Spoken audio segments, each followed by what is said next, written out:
ในตอนบ่ายของวันที่ 5 เมษายนนี้ที่หอประชุมแห่งชาติแขวงพุ่งสาลีนำโดยสหายข้ามฝอยวรรณสารกรรมการศูนย์กลางพรรคเลขาคณะบริหารงานพรรคแขวงเจ้าแขวงพุ่งสาลี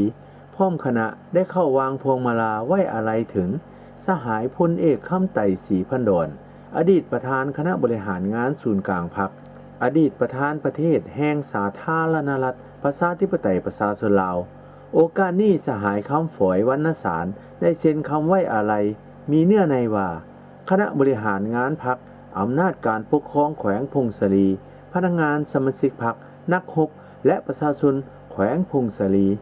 สุดที่โศกเศร้าเสียดายและอาลัยอาวรณ์ต่อการจากไปอย่างบ่มีวันคืนกลับมา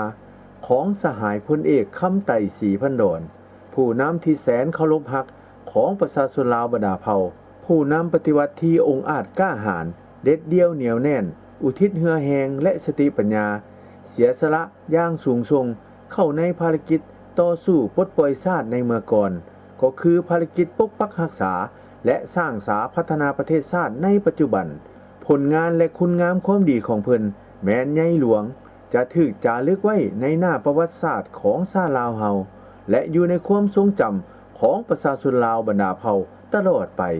ขอให้ดวงวิญญาณของเพิ่นจงไปสู่สุคติด้วยเถิด